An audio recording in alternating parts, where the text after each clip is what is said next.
Nós estamos numa série, né, amados, que fala sobre uma série que vem aí falando sobre fé. Já é a 12ª palavra que vai ser sobre fé. Sabe por quê? Eu imagino que Deus tem colocado isso no coração do pastor Heber para trabalhar com a igreja. Porque uma das coisas que nós somos neste mundo é para agradar a Deus, né?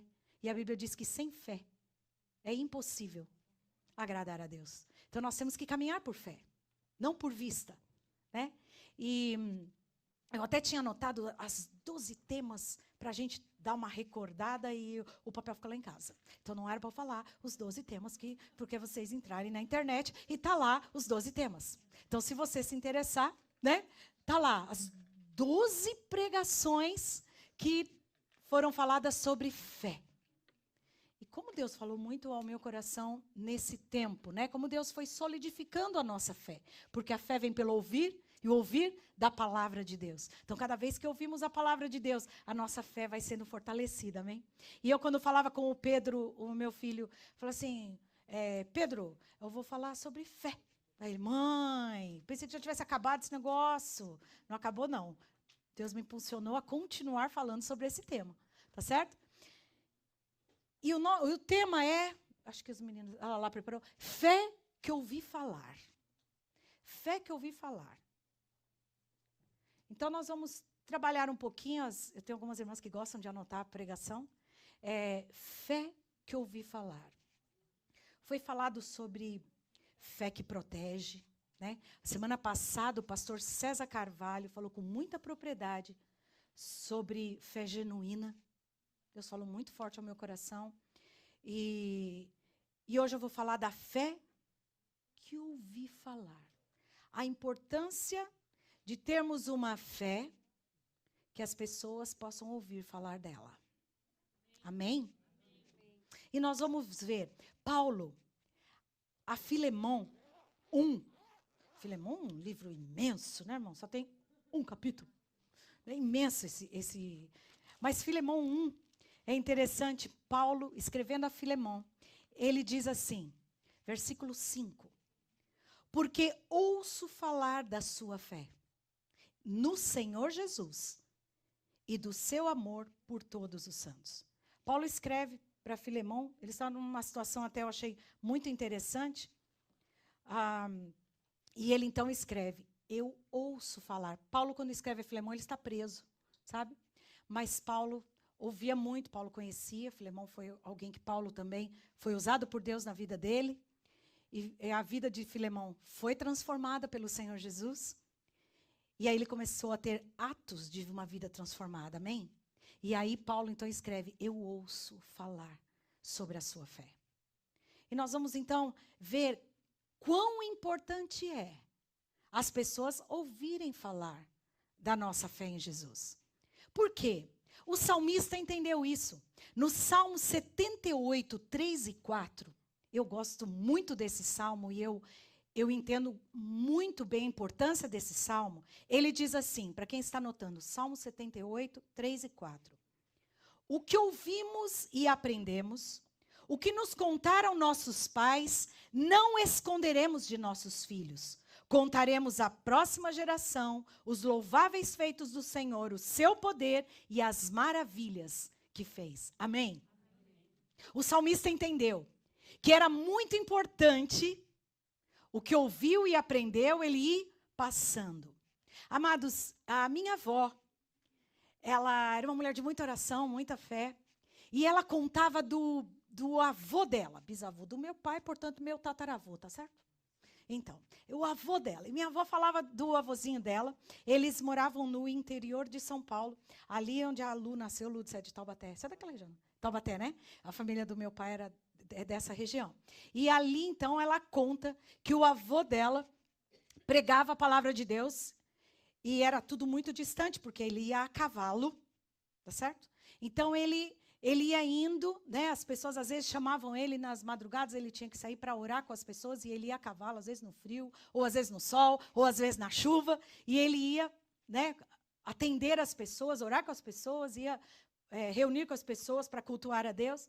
E ela sempre conta, né, que às vezes ele chegava todo ensopado, e Deus usou a vida dele para abrir muitos pontos, muitas igrejas.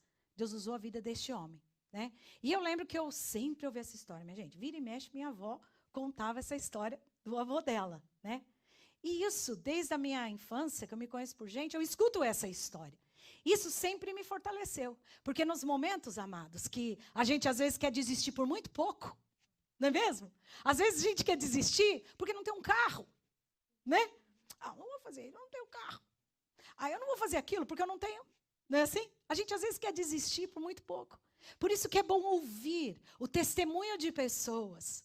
Sabe, queridos? É bom, conte aos seus filhos. E aqui o salmista entende que o que eu ouvi, o que aprenderam, o que eu ouvi dos meus pais, eu não vou esconder dos meus filhos. Eu vou contar a eles, para que eles possam passar isso para frente. Né? Eu entendo que nós temos que ouvir e passar e transmitir às gerações. E isso vai fortalecendo. Sabe que o povo de Deus, por muitas vezes, ele se perdeu porque os pais deixaram de contar e de vivenciar tudo aquilo que eles tinham aprendido do Senhor. E aí o povo de Deus ia se perdendo. Por isso que o salmista chama atenção. O que ouvimos e aprendemos, nós temos que passar para as pessoas, para que a fé das pessoas possam ir solidificando e aumentando. Ouvir falar da fé de alguém é, com certeza, ações de fé que ela teve em Deus, tá? E que geralmente foi contrário a algo natural. Não é mesmo, queridos? Nós vamos entender isso. Dentre tantos exemplos que eu poderia dar da Bíblia, eu escolhi um. E Deus falou no meu coração muito forte. Mas é um personagem que eu particularmente, irmãos, gosto muito. Inclusive tem quem ainda não foi assistir, ou se ainda não assistiu, ele não está mais em cartaz, né? Lá em Lancaster. Mas quando esteve, que história. Eu já amo essa história e foi muito bem feito. Foi a vida de José. Né? Não sei quem já foi assistir lá em Lancaster, mas ele não está mais em cartaz, né? É outro. Mas tudo bem, não adianta fazer propaganda. Não adianta você se interessar também. Mas foi feito com muita propriedade a vida de José. E nós vamos ver, baseado na vida de José, o que nós podemos aprender, qual a importância de ouvirem falar da nossa fé. Vamos aprender com este jovem. Sabe, queridos? Porque quando tudo começou, mesmo, ele tinha 17 anos. Novo, né? Hoje em dia a gente fala, 17 anos. Uma criança não sabe o que faz, não sabe. Tudo começou, o sofrimento desse jovem começou, ele tinha 17 anos. Por causa, sabe por quê? Começou uma trajetória, gente, se eu for dizer, de desgraça. Não é mesmo? Que trajetória difícil desse jovem. Porque com essa idade, por causa da inveja e dos ciúmes dos seus irmãos, tá? Eu vou aqui refrescar a memória daqueles que já sabem a história. Ele começa uma difícil.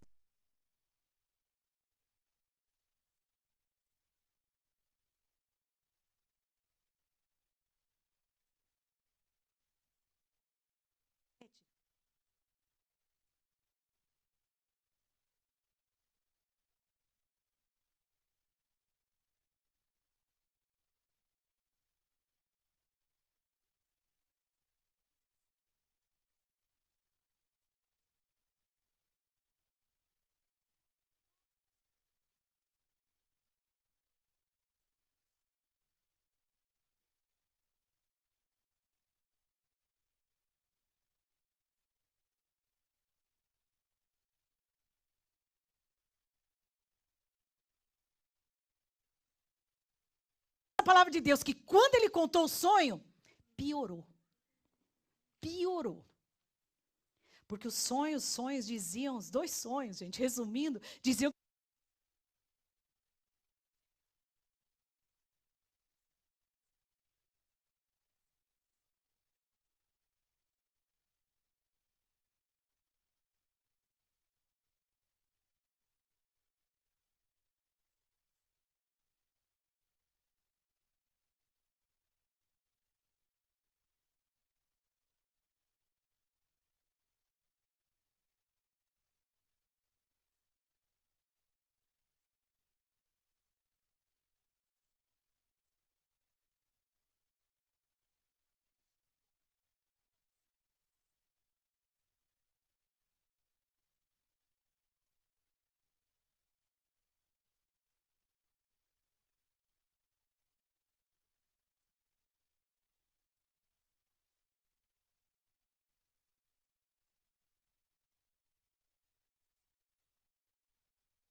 fariseus falaram assim, vamos fazer, vamos vender para eles.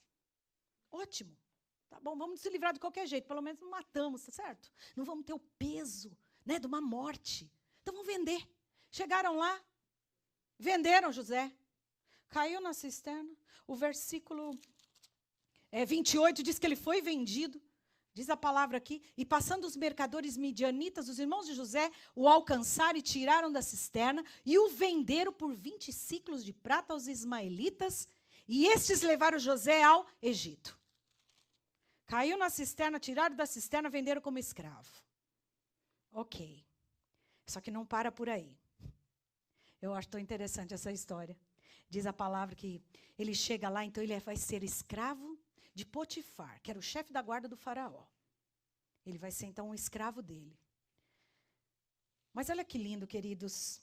Em meio a essa situação, né? Que se eu for olhar, você fala, nossa, pastor, cadê Deus nesse negócio?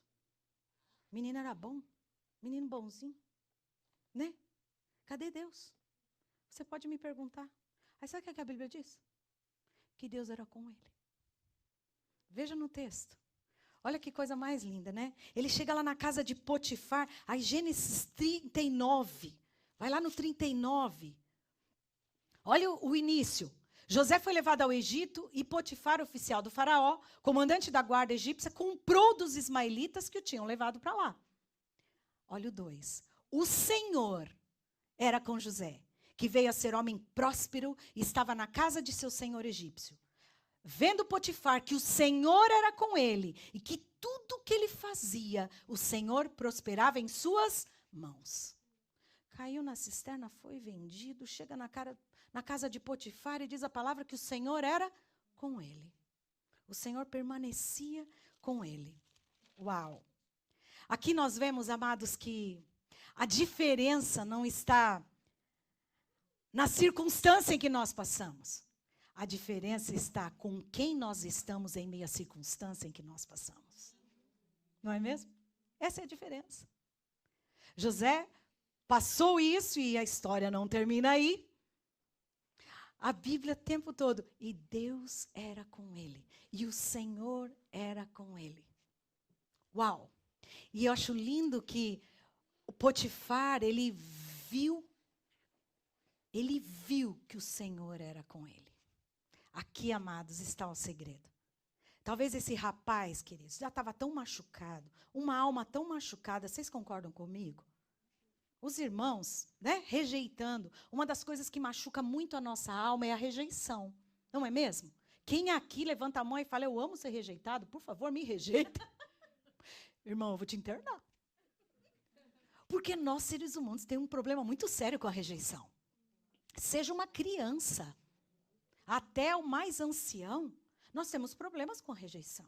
Nós gostamos de ser aceitos. Tanto que hoje é tão séria essa questão que fazemos loucuras para sermos aceitos. Esse é o perigo.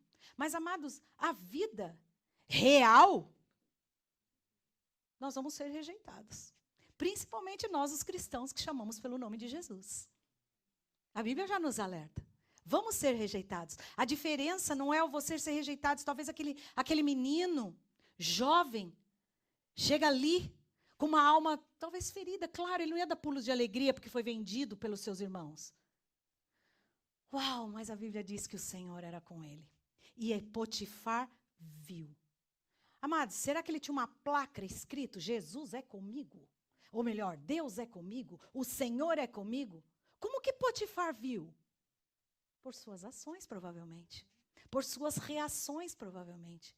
Portanto, eu aprendo que talvez as decepções, as mágoas, as angústias, as rejeições, todas as coisas que podem acometer a nossa alma, quando nós sabemos que Deus é conosco, nós não mudamos as nossas atitudes. Independente as nossas atitudes continuam sendo em Deus. Então, provavelmente, esse jovem tinha atitudes que mostravam. E Potifar não foi bobo, não. Ele olhou e via que era um menino próspero. Tanto que confiou tudo da sua casa para ele. Menos uma coisa. Sabia disso? Potifar falou, menino, você manda aqui. Eu estou vendo que Deus é contigo. Potifar é bobo. Vê que tudo que ele faz prospera. Esse menino é bom demais. Ele é bobo. Agora, tinha uma coisa que não pertencia. Que José não podia. Não pertencia a ele. Quem era, gente? A mulher putifona, a mulher dele. José, você pode fazer o que você quiser aqui, menino. Você tem toda a autoridade. Ó, por isso que os meninos botaram esse negócio aqui, porque eu gosto de andar, tá bom? É. Senhora, pastor, nós vamos botar esse negócio aqui, porque a gente sabe que a senhora gosta de andar.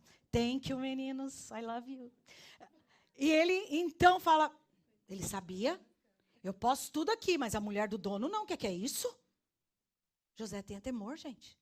José tinha temor. Mas sabe o que acontece? Não para aí, não. O menino cai na cisterna, o menino vestido como escravo. Mas a coisa continua, minha gente. Eu acho bonito que aí a Bíblia gosta sempre de nos dar detalhes das coisas, né? E a Bíblia diz que ele era bonito. Capítulo 39, versículo 6. Potifar te confiou as mãos de José. No final diz assim, José era formoso de porte e de aparência. Sei lá, você deve ter feito uma imagem aí, né, gente? Cada uma faz uma, imaginou loiro, outra moreno, outra alto, outra baixo. Não sei, diz que ele era formoso e de boa aparência. Imagina. A Bíblia diz que ele era bonitão. Assim eu faço a minha leitura. Eu entendo aqui. E aí diz a palavra que, no capítulo 39, no versículo 7, 10 e 12. Ah, meus irmãos, teve alguém que descobriu que ele era formoso, bonitão, grandão. Foi a mulher, a Potifar, a Potifar. Ela descobriu, irmãos, que ele era bonito. Mas olha que começa. Olha o capítulo 39, versículo 7. Vai comigo. Aconteceu depois dessas coisas que a mulher de seu senhor pôs os olhos em José e lhe disse, deita-te comigo. E se não bastasse no versículo 10, de novo, falando ela a José todos os dias e não lhe dando ele ouvidos para se deitar com ela e estar com ela. De novo. Insistente, né? Parece uma goteira. E depois do versículo 12. Então ela o pegou pelas vestes. Ela não se contentou. Ela pegou ele pelas vestes e lhe disse, deita-te comigo. Ele, porém, deixando as vestes nas mãos dela, saiu fugindo para fora. Ô, glória. Irmãos, alguém aqui é livre de tentação? Ninguém, nenhum de nós. E o inimigo das nossas almas, meus queridos, ele é persistente, você sabia? Ele é persistente. É igual essa Potifona aqui. Ele vai, tenta uma vez, diz a palavra que todo dia ela ia tentar esse menino. Todo dia. Até que todo mundo sabe a história, né? Fica com as vestes na mão dela, ela o acusa. Preso. Mais uma, minha gente. O menino vai preso. Agora ele vai preso. Ele não fez nada. Ele era inocente. Mas ele foi preso porque o guarda, né, o chefe dele, o dono dele, acreditou na esposa. Portanto, ele foi preso.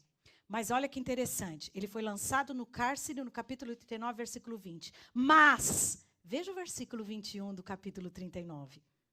O Senhor, porém, era com José e foi benigno e lhe deu mercê perante o carcereiro. Gente, vocês estão vendo que coisa mais linda? Deus, muitas vezes, não nos livra das situações difíceis. Mas o mais lindo é que Ele é o Emanuel, o Deus conosco. E a Bíblia diz que então ele foi para o cárcere. E lá no cárcere, a Bíblia diz que o Senhor, porém, era com ele. Ali no cárcere. E mais uma vez, Deus dá mercê. Ele cai na graça do carcereiro. Olha, queridos, é tanto Deus na vida daquele homem, daquele jovem, que chega a sair pelos poros. Que as pessoas, ao olharem para ele, vê Deus. E o carcereiro já viu que ele era alguém diferente. Sabe o que o carcereiro fez? Colocou ele para ser responsável por todos aqueles lá que estavam presos. Olha que confiança. Ah, queridos, eu imagino que esse menino saia pelos poros a presença de Deus na vida dele. A pessoa sentia um cheirinho diferente. Nossa, mas que cheiro estranho desse menino. Não é nada do que eu já vi aqui dentro. Inspira confiança. É uma serenidade. É uma pureza de coração. Aquele menino, gente, que tinha sido jogado, que foi vendido. não se corrompeu diante das dificuldades das situações. Por isso que eu amo essa história. Eu amo a vida, como ele reagiu a essas situações. E chega ali no Gênesis 40, olha que lindo. Ele interpreta sonho. Tinha lá o copeiro e um padeiro preso, porque fizeram o que não devia lá. O faraó prendeu eles. Chega lá, ele olha para a cara deles, olha a sensibilidade. Queridos, às vezes a pessoa numa situação de tristeza, de profunda tristeza, decepção, você não está bem. Se você repara nos outros? Não, queridos, a gente só olha para o nosso umbigo. Não é mesmo? Quando a gente está muito mal, dificilmente eu consigo olhar para a Bruna e falar, Bruna, você não está legal, está precisando de ajuda? Se eu estou mal, eu só olho para mim. Não é? Se eu estou angustiada, preocupada, eu só olho para os meus problemas, eu não consigo enxergar nada ao meu redor. Mas esse homem, ele foi preso. E lá ele viu a aflição do copeiro e do padeiro, ele viu. Olha só. Preso injustamente, devia estar muito mal. Deveria, mas Deus era com ele. E ele olhou e falou assim, vocês não estão bem. O que acontece? É que nós tivemos um sonho. Aí um contou o sonho, outro contou o sonho. E olha que lindo. Quando ele fala, contem para mim.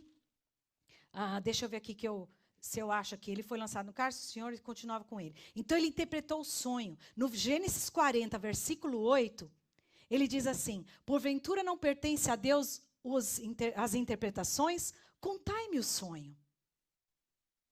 Ele sempre dando glória a Deus. Me conta o sonho. Pertence a Deus a interpretação. Não sou eu, no meu poder, me achando que vou interpretar. Mas é Deus. E ele interpreta o sonho.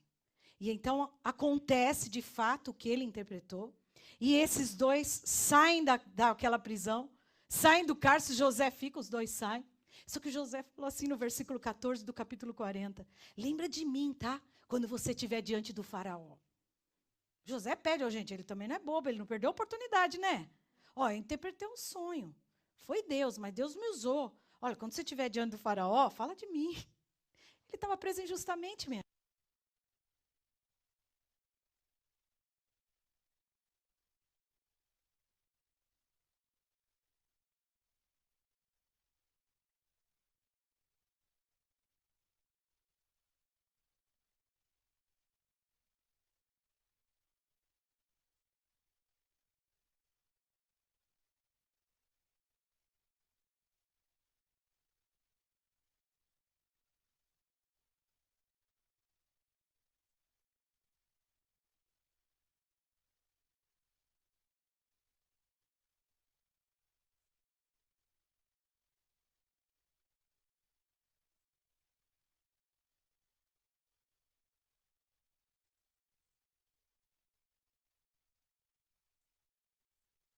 Teve um sonho. E ninguém conseguia interpretar. Aí que o copeiro se lembrou. 2 anos atrás, eu estava lá. E aquele rapaz, ele interpretou meu sonho, o nome dele é José. Tá certo? E aí diz a palavra que ele veio, então, mandaram chamar José. Gênesis 41, 12 diz, o copeiro declarou que conhecia alguém que poderia ajudá-lo. No versículo 15, olha o que agora o faraó diz para José. Trazem José à presença do faraó, e no versículo 15 ele diz assim, então este lhe disse, tive um sonho, não há que eu interprete. Ouvi dizer, porém, a teu respeito, que quando ouves um sonho, podes interpretá-lo. Ouvi dizer a teu respeito. Amém? E aí José responde, não está isso em mim, mas Deus dará resposta favorável a Faraó. Presta bem atenção nos acontecimentos com José e as suas ações e reações. Tem um ensinamento de Deus muito profundo para nós, que tem a ver com uma fé que é ouvida, em meio às dificuldades. Amém? E aí José, então, ele fala do sonho do faraó. E a gente aprende, amados, que com a trajetória de José, que talvez seja muito parecida com a de muitos de nós. Você pode dizer, pastor, não quero uma cisterna, eu nunca fui vendida. Amados, não é isso que eu estou querendo dizer. Mas se eu pedir aqui para alguns contarem as suas histórias, nós vamos chorar. Tem histórias aqui muito difíceis, amados. Talvez não caiam numa cisterna, mas coisas piores até aconteceram. Não é mesmo? Todos nós temos uma trajetória de vida. Então, muitas vezes, ela não está distante. Eu aprendo que a nossa história de vitórias, derrotas, tristezas, alegrias, frustrações, traições, decepções, perseguições e etc. Diante desse quadro, ainda é possível ter uma trajetória de vida, dando testemunho das maravilhas de Deus, firmes no propósito, mesmo nas dificuldades. Amém? Eu aprendo com este homem, igual a mim e a você, de carne e osso, que em meio a tanta dificuldade, se Deus é conosco, se Deus está conosco, e hoje nós temos a bênção do Espírito Santo em nós, que é o que nos fortalece, que é o que nos guia a toda a verdade. Então, é possível, sim, nós transmitimos às outras gerações e as pessoas ouvirem. Amados, nós estamos precisando de cristãos, que as pessoas escutem falar do poder de Deus através da sua vida. Nós estamos precisando de menos discurso e mais ação. Menos desculpas e mais transformação. Nós estamos vivendo uma geração de cristãos cheios de desculpas. É por causa disso. Sabe por que eu sou assim? Por causa disso. Você sabe por que eu sou assim? Por causa disso. Você vê José dando desculpa, ele tinha todo o direito de dar um monte de desculpa. Tinha ou não tinha? Tinha. Mas é a diferença do Deus conosco. É o Deus que transforma. Sabe? Eu aprendo e eu quero aqui dizer aos irmãos algumas características muito importantes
como propósitos e planos de Deus para nós. Mas Deus tem um plano para você. Sabia? Sim, você sabe disso.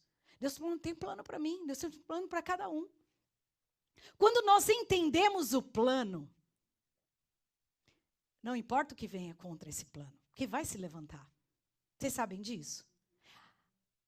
O inferno não se levanta para quem já está no inferno, meus irmãos, entenda isso. O inferno e o inimigo se levanta para quem entende propósito. Você foi criado com propósito, você está cumprindo propósito, Satanás está feliz? Não. Ele vai levantar o inferno para tentar te derrubar. O inferno. como ele tentou de todos os meios impedir o propósito de Deus na vida de José. Ah, não adiantou a cisterna? Então agora vai vender como escravo. Não adiantou ser vendido como escravo? Então agora vai lá, a mulher vai te tentar. Quero ver se não vai cair na da mulher. Ah, não, ele venceu a da mulher. Meu Deus, mas que menino impossível esse. Vai para a prisão. Não vai cumprir o propósito de Deus. Amados, eu aprendo que quando eu entendo o propósito de Deus para a minha vida, pode vir o que vier. Façam o que quiser, lancem palavras que quiser. Mas se eu me mantiver firme e Deus for comigo, vai se cumprir. Amém? Vai se cumprir. Esse menino é prova disso, clareza de propósito. Sabe, queridos, uma pessoa que eu entendo clareza de propósito é João Batista. É outro que eu fico assim, meu Deus. A Lala até fez assim, é mesmo. Porque me impressiona João Batista. Em João 1, 23, pergunto para quem é você? O que ele responde? É tão lindo, né? Eu sou a voz que clama no deserto. Eu vim preparar o caminho do Senhor. Clareza de propósito. Ele não ficou assim, bom, eu vi alguém que Deus colocou aqui na terra, que eu não sei para que eu sirvo. Eu sou a voz que clama no deserto. Eu vim endireitar o caminho do Senhor.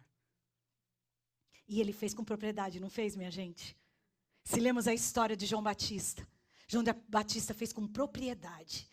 Quando eu tenho clareza do propósito, há uma paz, há uma alegria no meu interior.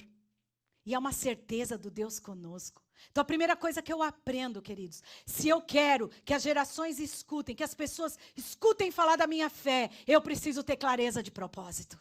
Eu preciso ter claro para que Deus me criou. E quando nós temos essa clareza, o inferno pode se levantar, porque o inferno se levanta para cair. Amém, queridos? O inferno se levanta para cair quando as pessoas entendem o propósito pelo qual Deus as chamou. O problema é quando nós não entendemos o propósito e queremos ficar tentando fazer coisa que Deus não te pediu para fazer. Deus não te chamou para fazer isso, portanto você fica frustrado. Entende? Essa é a diferença. Não é a diferença que vai ter luta ou não vai ter luta. Pastor, eu tenho claro o meu propósito, mas eu estou passando tanta luta que eu acho que é para eu desistir. Não! Se José tivesse desistido, não teria sido governador do Egito e feito o que fez. Foi porque ele tinha clareza do propósito. Talvez José não sabia, amados, com certeza que ele ia ser.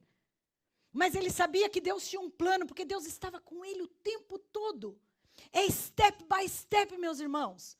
Às vezes nós entramos na nossa luta com Deus, né? E, Senhor, eu vou. Senhor, aquele povo bipolar, né? E hoje está agarrando no anjo. Amanhã eu não entendo.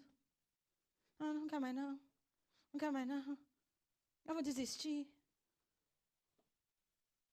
Irmãos, quando você entende o propósito, o inferno pode se levantar. Mas você vai me dizer, eu sei em quem tenho crido. João Batista entendeu. Talvez algum de nós fale, nossa, pastor, que coisa difícil. Ninguém queria ter o ministério de João Batista. Não é mesmo? Sai correndo, arranca essas páginas da Bíblia. Porque ele veio e fez o que fez e ainda foi entregar uma bandeja aí na cabeça dele. Não é mesmo, irmão? Que estranho, não é essa história? Gente, João Batista estava preocupado com isso? Não, ele sabia para que ele veio.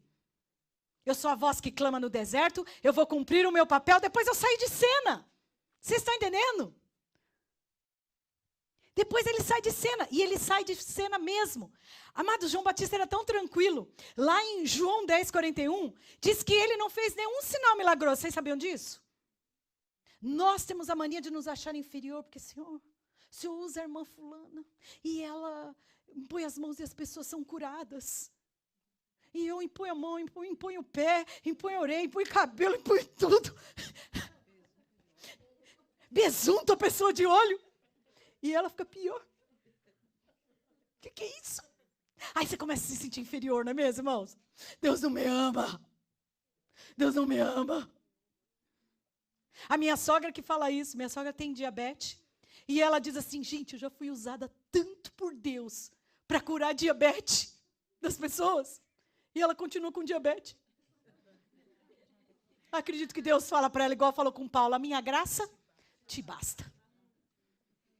Clareza de propósito, gente. João Batista, aquele cara impetuoso, João Batista era aquele, se arrepende, você não vai ver, você vai para o inferno. Vai para o inferno. Ele veio para isso, gente. João Batista veio para apontar dedo, vocês estão entendendo? Vai para o inferno. Se continuar fazendo o que está fazendo, vai queimar no fogo do inferno. Aí as pessoas convertiam, gente. Ele convertiu tanta gente. Tanta gente estava vindo para Jesus. Ele não fez um sinal milagroso, vocês sabiam disso? Mesmo, de curas.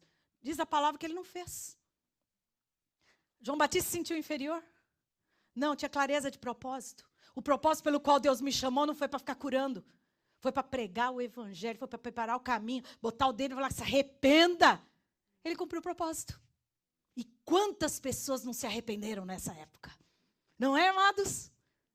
Clareza de propósito. Primeira coisa, meu irmão, se você e minha irmã, que é mais irmã do que irmão hoje, tá uma coisa linda isso aqui hoje, minha gente. Oh, sente o perfume. É Chanel, é Burberry, é não sei o quê, é hoje. Hoje não é Armani, não tem muito Armani. Os Armani estão tudo, ó, tudo assim. Qual é o seu perfume, meu irmão, por favor? Fala. Ele não sabe não, mas esse aí, não estamos nem sentindo. O negócio aqui é outro. Desculpa, irmãos, eu gosto de brincar. O pastor vai assistir depois. I love you, amor. Mas, amados, clareza de propósito. Uma das coisas que as pessoas vão ouvir falar de nós é quando nós tivermos clareza de propósito. Porque elas vão ver, nossa, essa irmã passa um bocado. Mas que persistência. Que Deus é esse que ela serve? Queridos, as pessoas não vêm para Jesus por causa da gente falar demais. As pessoas vêm para Jesus porque quando vem Jesus é em nós. É quando elas veem um brilho bonito, um zóio, menina, que fica azul. De tão bonito que fica quando a gente exala Jesus. Sabia? Jovens. É tão bonito que aquela amiga lá da escola, ela chega assim e fala, por favor, eu preciso do que esse sorriso que você tem. Você não sabe o que eu tenho passado. Sabe, queridos? Clareza de propósito. Primeira coisa, tenha clareza de propósito. Segunda coisa, que eu aprendo com este jovem. Cadê o 2? Está aqui. Ele glorificava a Deus por tudo. Ele nunca deu glória para ele.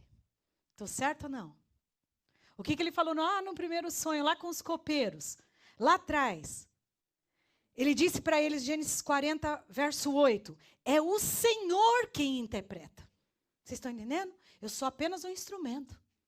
A glória é dele. E depois, diante do faraó, o que ele diz?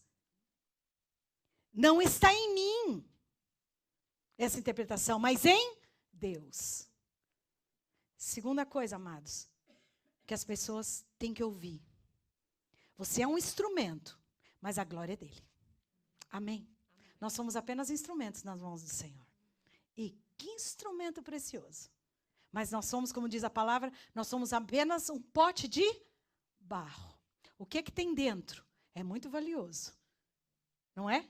É ouro refinado. É o Senhor em nós. Amém? Então, a segunda coisa que eu aprendo. Primeira, clareza de propósito. Segunda, toda a honra, toda a glória, ele sempre deu a ele. Quando nós entendemos isso, as pessoas vão ouvir falar. Que o nome dele seja glorificado. Tanto que isso é tão sério, amados. As pessoas têm que ver Deus em nós e a honra é para ele. João mesmo declara, em João 3,30, é necessário que ele cresça e que eu diminua. Todos nós sabemos esse versículo. João declarou isso. É necessário que ele cresça e que eu diminua. Viver baseado na palavra de Deus. Desculpa, é o item 3. Continuando falando de glorificação a Deus. A Bíblia diz que tudo que nós fizermos é para glorificar o nome do Senhor. Aí sim, as pessoas vão ouvir falar. Esse para mim é o verdadeiro testemunho.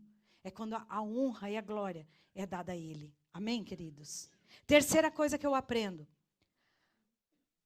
Vida baseada na palavra de Deus. Então não mais é o meu achismo. É o que eu penso. É o que o mundo hoje está dizendo isso. Irmã, quem rege a sua vida? José, lógico que ali ele não abria palavra para ler, mas ele esperava uma revelação, uma direção. Ele tinha temor. Tá certo? E ele se guiava por isso. Irmãos, quando eu vivo baseado, a Bíblia é a base para mim, e eu vivo baseado nessa palavra, mesmo diante de autoridades.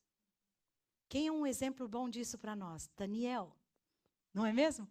Mesmo diante de autoridades, os seus amigos, os seus 3 amigos que foram para a fornalha, se curvem, se curvem. Ei, o rei está mandando se curvar. Se curva, senão vocês vão morrer. Não se curvaram. Difícil, né? Com a própria vida. Poderiam morrer naquele mesmo instante, não poderiam? Eles tinham convicção de que eles iam ser livrados da fornalha? Não, queridos, eles não tinham. Tanto que eles declararam, fique sabendo. O nosso Deus pode nos livrar, mas se Ele não nos livrar, nós vamos continuar servindo a Ele de qualquer jeito. Essa é a diferença do Deus conosco, queridos. Essa é a diferença do Deus conosco. Viver baseado na palavra. Em Gênesis 41, versículo 25, Deus falou com ele o que ele deveria fazer. Então ele buscava sempre a direção de Deus. No Gênesis 41, versículo 32, é estabelecido por Deus e Deus se apressa em fazê-lo. Gente, por 2 vezes, diante do faraó, sabe o que ele fala? É Deus que vai fazer isso. Gente, ele estava diante do faraó. Quando nós, amados, diante de um patrão, diante de uma patroa, de autoridade sobre nós, nós nos curvamos. Pedem às vezes para fazer coisas erradas e nos curvamos. Não é mesmo? Às vezes somos coniventes. Por isso que o mundo não está acreditando. Sabe quando vai acreditar? Quando a gente viver pela palavra. Mesmo que você seja perseguido, porque Deus nos honra, queridos. Deus honra a palavra dele. Quando eu tenho ações baseadas na palavra, Deus nos honra. Deus nos honra. E o nome dele é glorificado. Consequências quando permanecermos firmes e perseverantes na palavra de Deus. A obediência, eu sempre falo que a obediência vislumbra milagres, né? Obediência à palavra de Deus é uma coisa maravilhosa, queridos. Num primeiro momento pode doer. Sabe, queridos, no primeiro momento, você viver a palavra de Deus, as pessoas não vão gostar. Mas lá na frente, queridos, é lá na frente muitas vezes, né? Talvez seja anos depois, as pessoas vão ver, uau, chama aquele rapaz que disse não, quando todo mundo disse sim. Chama aquele rapaz, porque ele é confiável. Muitas vezes é assim. Sabe por quê, queridos? No final, Deus honra. Permaneçam firmes na palavra. 3 coisas nós temos que fazer. Clareza de propósito. Qual é a segunda? Glorificar Deus em tudo. E terceira, viver baseado na palavra. Eu não abro mão dessa palavra. Tanto que muitos de nós hoje somos perseguidos, não somos? Porque temos convicções. O mundo hoje está levando, e eu não digo mundo, eu digo muitas igrejas, estão levando as pessoas a compactuarem com coisas erradas. E uma vez que você diz não, e você quebra esse pacto, você é perseguido. Mas eu posso dizer de experiência própria, é glorioso. Você vive um milagre a cada dia, por andar em obediência ao Senhor. É milagre visível, meus queridos, é algo palpável o que Deus faz quando nós andamos em obediência, quando nós dizemos não às coisas erradas, quando nós dizemos não àquilo que a palavra diz não, e quando eu digo sim àquilo que a palavra diz sim. Amém, queridos? Terceira coisa, então, que nós aprendemos, através da vida desse jovem, firme naquilo que Deus falou. Deus não falou? Não vou falar. Deus falou que não é para fazer? Não vou fazer. Sabe por quê, querido? Deus não nos chamou para retrocedermos, e sim para avançarmos e cumprir um propósito. Amém? Filipenses 3,16, eu gosto muito desse versículo, que ele diz assim: ande segundo o que você já alcançou. Meu irmão, quanto que você já alcançou de Deus? Quanto? Nossa, pastora, bastante. Esse ano, então, uau, passei umas lutas, umas dificuldades, eu cresci tanto no Senhor. Faz aí uma reflexão. Quanto que você cresceu? Amados, eu posso dizer de alguns jovens desta casa, porque eu estou vendo o quanto eles estão crescendo. Sábado passado, todo sábado, lá na sala de oração, o grupo da intercessão ora por mim e pelo pastor. Então, nós estávamos ontem, sábado passado, nós dois lá, recebendo oração, e tinha um grupo muito lindo de intercessores na sala de oração, e um pré-adolescente. Quando elas falaram assim, quem quiser, porque qualquer um pode orar por nós, né? Então, quem quiser, ore pelos pastores nesse momento. Um pré-adolescente veio, aproximou de mim e do pastor. Ô, gente, eu estou até arrepiada. Que oração mais linda que aquele pré-adolescente fez. Tão forte. Meu Deus. Eu falei, Senhor, o que o Senhor está fazendo com essa juventude? Ainda ele olhou para a Thalita, minha filha, e fez assim, posso ir orar por eles? Aí ela, claro! Aí ele foi. E como a primeira língua dele é o inglês, ele quis orar em português. Mais esse desafio para aquele pré-adolescente. Ele orou em português, gente. Coisa mais linda. Com uma unção, com uma propriedade. Eu falei, yes! Glória a Deus! Glória a Deus, irmãos! Glória a Deus! É um pré-adolescente, ele nem é adolescente ainda. Tá iniciando a sua adolescência. E hoje nós estávamos na sala de oração e ele entrou.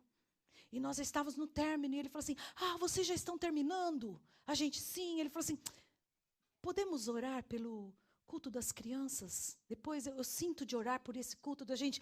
Mas é claro. E ele foi e orou fervorosamente em português. Oh, glória a Deus! Glória a Deus, gente! É isso que nós estamos precisando.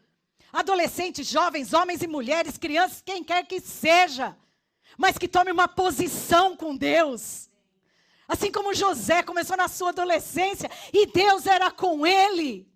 Tem que ser assim comigo e com você. E Deus é conosco na nossa casa. E Deus é conosco no nosso trabalho. E Deus é conosco na nossa igreja. Deus é conosco, amém? Deus conosco, Emanuel, faz toda a diferença. Não é estilo de culto. Não é pessoa que fala bem. O que faz diferença na nossa vida é o Emanuel. É o Deus conosco. É o saber que Deus está comigo todos os dias. Deus está comigo e com você todos os dias, faça chuva, faça sol. Deus vê cada lágrima que cai do nosso rosto. Mas tudo tem propósito. Talvez se José não tivesse passado por tudo que ele passou, ele não ia ter condição de ser governador do Egito. Mas foi porque ele passou tudo o que ele passou, e Deus foi com ele, e ele não negou, e ele não se curvou, é porque ele cumpriu o propósito de Deus, amém? A minha oração é que eu e você possamos entender e cumprir o propósito de Deus na nossa vida. Oh, aleluia! Glória ao teu nome, Jesus. Ande segundo o que você já alcançou, meus irmãos. Deus não chamou para você andar para frente e para trás. Tem gente que dá um passo para frente, dá não sei quantos para trás. Não é mesmo, gente? Qual é aquele bicho que anda assim para trás? Esse aí mesmo. Meu Deus, Deus não te chamou para isso.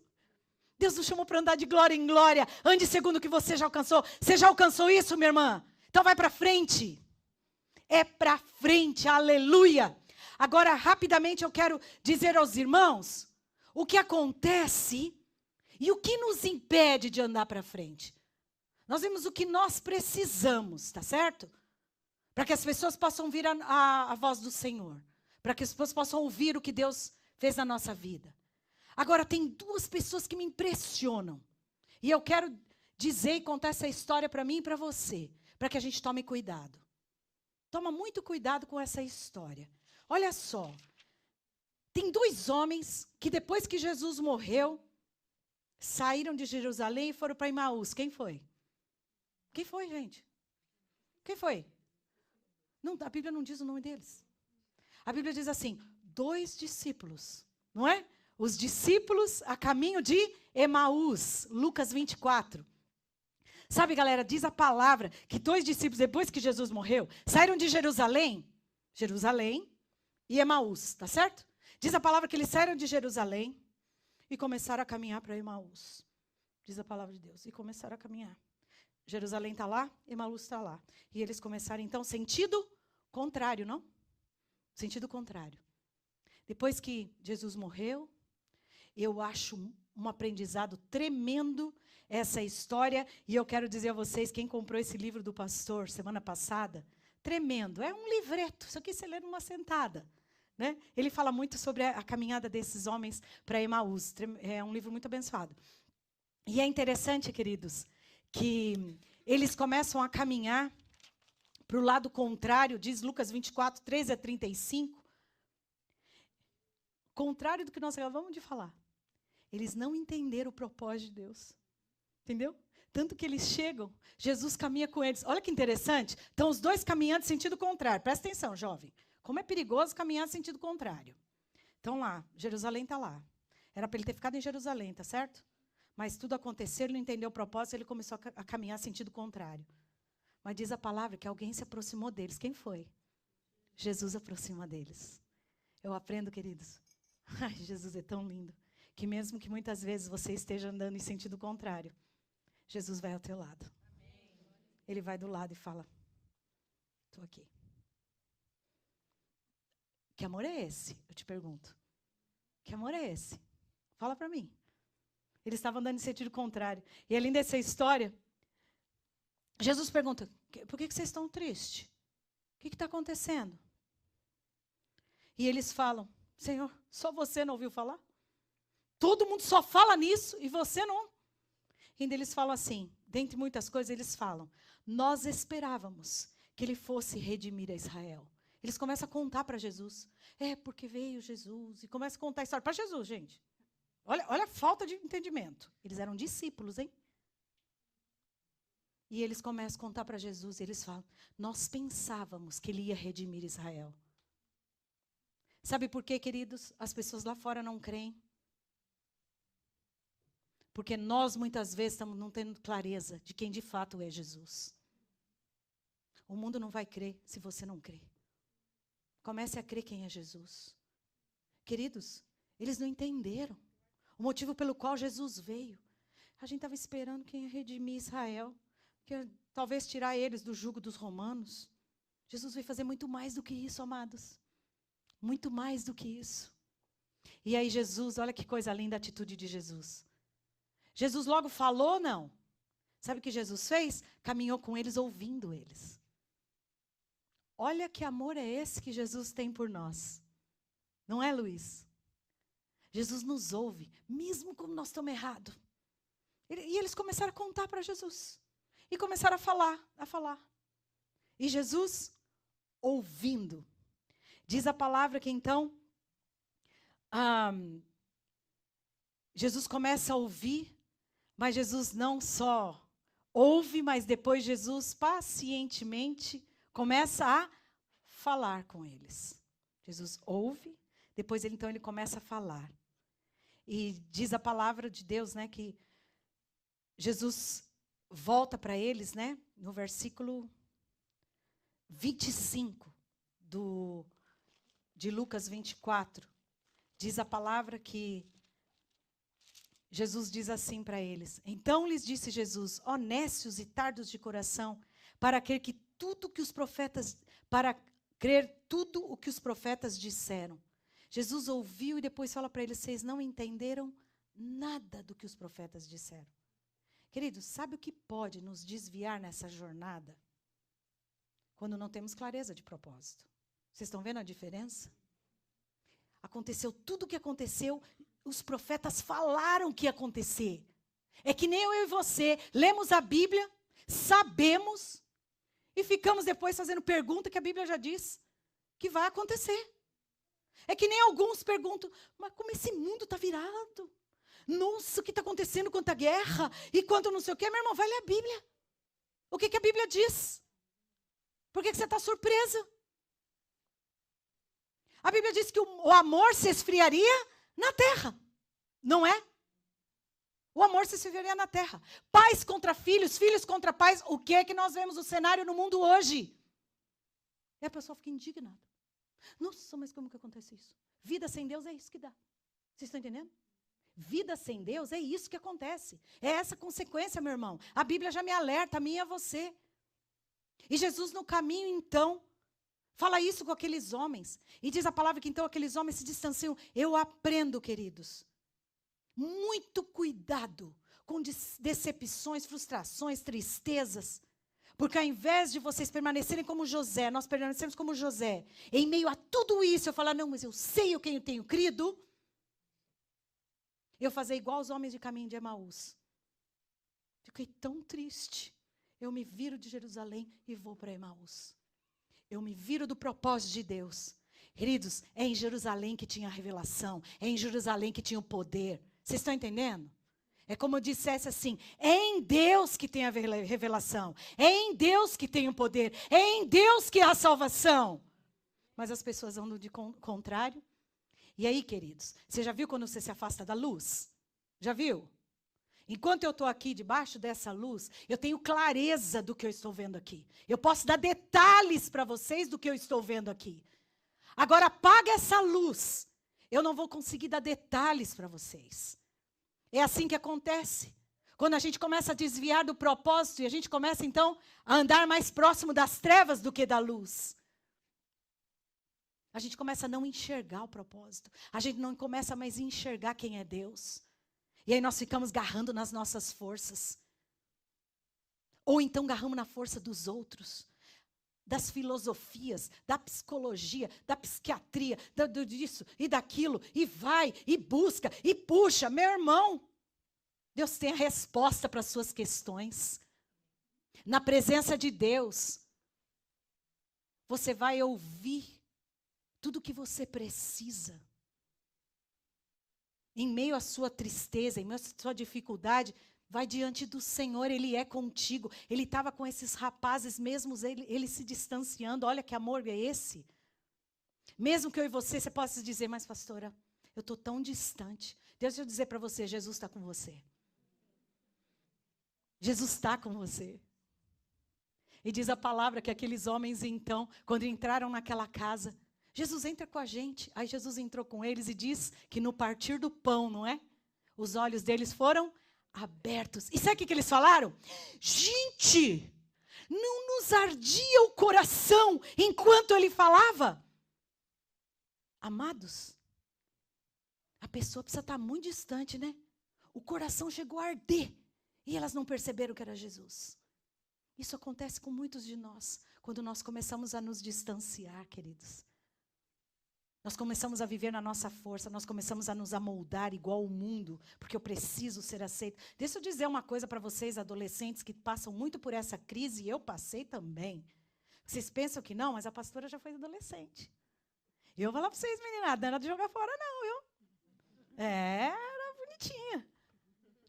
Passei por isso também. Querer ser aceito, não querer ser rejeitado. Ah, amados. Faz isso não. Isso todo mundo passa. Deixa eu falar para você, não é só você não. Eu também passei. Ainda mais eu com esse tamanho todo. O que vocês acham que me chamavam? Pintora de rodapé? Eu devia ter seguido essa profissão. Acho que ia dar certo. Menos dor nas costas, né? Pintora de rodapé e outras coisas mais. Agora deixa eu falar para vocês, queridos. Quando Jesus é tão lindo, que em meio às suas decepções, em meio às suas rejeições, Jesus está com vocês. Sabe? E Ele tem propósito e plano para a vida de vocês. Agora a escolha é de vocês. A escolha é nossa, não é mesmo? José escolheu dizer, eu quero cumprir o plano de Deus na minha vida. E as pessoas vão ouvir falar de mim. Tanto que eu estou aqui falando de José. Porque ele resolveu cumprir. Ele foi obediente, obediente até o fim. Amém, queridos? Cumprimento de propósito. Quando eles se afastaram. E esses 2 discípulos, eu tenho muito a aprender o que não fazer. Eles não entenderam o propósito, se viraram, permitiram que a tristeza o abatesse. O pastor autor desse livro, que pregou semana passada, César Carvalho, ele disse uma frase aqui que eu achei bastante interessante. Ele fala que a tristeza, quando ela junta com a frustração, ela gera incredulidade. A tristeza, quando ela vai juntando isso com a frustração, aqueles jovens estavam tristes, não estavam? Estavam, por quê? Jesus tinha morrido, queridos. Tá certo? Aí juntou com a frustração, sabe por quê? Eu achava que era ele que ia livrar a gente, não era, minha gente. Ficou frustrado. Juntou a tristeza com a frustração, eles deixaram de crer. Vigia, minha irmã. Porque tristeza todos nós passamos, eu estou certa ou não? Muitas. Hoje mesmo pode ter alguém aqui muito triste. Portanto, jovem, é normal ficar triste, tá? Não pensa que você tem que ficar alegre o tempo todo, não. Isso aí é doença. Tá certo? Não, gente, tristeza faz parte de uma pessoa saudável, vocês concordam? Pessoa saudável tem tristeza, tem alegria, tem frustração, tem decepção, normal, tá certo? Muito normal. Agora, queridos, a diferença é o que você faz com isso. Essa tristeza te acomete, essa tristeza me acomete. Faz parte. Se você aprender que em meio a essa tristeza, vai diante do Pai e fala, Senhor, eu estou assim. Me ajuda. Agora, quando nós não nos aproximamos na luz e nós vamos andando de lado contrário, vamos para o lado das trevas, nós começamos a remoer uma frustração. E nós não entendemos o propósito de Deus, então nós falamos, por que o Senhor está fazendo isso? Por que isso está acontecendo comigo? E começa a sua frustração. E isso gera o quê? Uma incredulidade. Você começa a não crer mais. José podia ter passado por esse estágio, sabe? Podia sim. Tristeza, frustração e incredulidade. Ele tinha tudo para isso, sabe? Você já foi jogado na cisterna? Já foi? Foi, Alana? Você já foi jogado numa cisterna? Lógico que não. Misericórdia. Sua mãe ia cair lá para catar você. De jeito nenhum. Esse rapaz, esse jovem, talvez um pouco mais velho que você, foi jogado numa cisterna, foi vendido, foi tudo. Tá certo? Mas ele ficou triste? Ficou, mas ele não permitiu que a tristeza virasse uma frustração e ele deixasse de crer. Vocês estão entendendo, meus queridos irmãos? O mundo está precisando ouvir falar de um Deus que sara, de um Deus que cura, de um Deus que, independente da sua luta, é contigo. O que seus filhos ouvem falar da sua fé? O que seus amigos ouvem falar da sua fé? O que seus amigos ouvem falar da sua fé? Escutam falar da sua fé? Não, pastor, eu sou muito nova. Você não é nova, não, porque se morrer agora vai para o inferno. Eu tenho que falar a verdade, não tenho? Meu compromisso é com a verdade. Tá certo? Você pode ser uma pessoa muito boa, mas deixa eu te falar, no inferno está cheio de gente boa. Sabia disso? Porque só tem um caminho para ir no inferno, para ir para o céu. Qual que é? Jesus, se arrepender dos seus pecados e dizer, Senhor, eu preciso de Ti. É o único caminho. Não é ser uma pessoa boa. Ser uma pessoa boa é uma consequência de quem tem Jesus. Tá certo? Agora, você não vai para o céu, meu irmão, se você não se arrepender dos seus pecados e dizer, eu preciso, Jesus, de Ti. Eu preciso. Eu sou ruim. Só Tu és bom. Deus é bom. E como eu amo esse canto que fala, Ele é um bom Pai. É quem Tu és. E eu sou amado por Ti. Nossa, pastora, eu posso dizer que José foi amado por Deus. E como foi amado por Deus. Lá na cisterna, Deus estava com ele. Lá vendido como escravo, Deus estava com ele. Lá na cadeia, Deus estava com ele. E também quando ele foi governador do Egito, Deus estava com ele. Porque ele soube ser fiel no pouco. E ele soube ser fiel no muito. Amém, queridos? Às vezes nós sabemos ser fiel na luta, né? Mas a hora que Deus nos exalta, Aí nós nos exaltamos. Não. Aprenda com José. Quando foi governador do Egito, ele não deixou de ser o José que estava na cisterna. O mesmo José da cisterna era o mesmo José que foi governador do Egito. Provavelmente mudou só suas vestes. Amém? Amados, a nossa casa precisa ouvir da nossa fé. O meu marido precisa ouvir da minha fé. Eu preciso ouvir da fé do meu marido. Eu preciso ouvir da fé dos meus filhos. Os meus filhos precisam ouvir da minha fé. Os seus vizinhos precisam ouvir da sua fé. A igreja precisa ouvir da sua fé. Eu tenho muitos irmãos aqui, amados, que eu escuto a fé dos meus irmãos. Glória a Deus por isso. E eu termino essa noite apenas lendo um testemunho que de uma norte-coreana do norte, norte-coreana, assim que fala, né, irmãos? Acredito que sim. Conta-se que ela, olha que lindo, presta bem atenção. Lee, o nome dela, Lee, L-E-E, foi criada como ateia, mas começou a se questionar sobre a existência de Deus durante a sua experiência na prisão, principalmente quando notava as atitudes dos cristãos que estavam presos. Uma vez por mês, os crentes eram colocados no pátio, em frente a todos os prisioneiros e forçados a negar a sua fé. Como não negavam, eles faziam limpar os banheiros e remover os excrementos humanos. Os cristãos eram conhecidos na prisão como supersticiosos. Os cristãos mostravam sentir um amor incondicional. Em alguns casos, enquanto os crentes eram espancados, eles começavam a cantar hinos ao Senhor. Eles não acusavam falsamente os outros e estavam dispostos a assumir a culpa pelos outros. Eles até morreram por outros prisioneiros. Certo dia, os soldados anunciaram a libertação da Lee, por sua conduta exemplar na prisão. Enquanto ela deixava o lugar, ela notou que cerca de 140 cristãos olhavam para ela, implorando com os olhos que ela fosse testemunha do que viu no acampamento. Seus olhos estavam brilhando como uma luz celestial, ela observou. Eu nunca vou esquecer aqueles olhos suplicantes.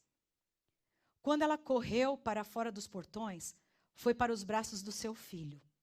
O marido de Lee também havia sido levado por um campo de trabalho forçado, mas faleceu. Ela conta que foi a primeira em 30 anos que recebeu o privilégio especial de ser libertada pelo antigo líder da Coreia do Norte. Lee e seu filho atravessaram o rio na China e fugiram para a Coreia do Sul. A jornada inteira levou quase 2 anos. No novo país, ela foi evangelizada por um oficial que a presenteou com uma Bíblia, um livro que ela nunca tinha visto antes. Ela começou a ler as Escrituras com a intenção de ter uma vida boa, mas foi fortalecendo sua fé e se entregou a Cristo, juntamente com seu filho. E ela declara: eu fui curada com o amor de Deus e com o seu conforto. Eu já não tenho sonhos terríveis, eu estou livre, celebra Lee. Seu corpo ainda carrega as marcas das torturas, mas ela continua sendo grata a Deus. E ela diz: hoje, todas as coisas que eu esperava e sonhei se tornaram realidade. É realmente um milagre. Amém, amados? Você tem clareza do propósito de Deus para a sua vida? Talvez a clareza daqueles 140 prisioneiros era para salvar uma vida. A vida da Lee. Quando eu tenho clareza de propósito, não importa o que vem. A nossa alegria e a nossa força vem do Senhor. Quando entendemos a clareza do propósito, nós o cumprimos e as pessoas vão ouvir dizer sobre a nossa fé. Amém?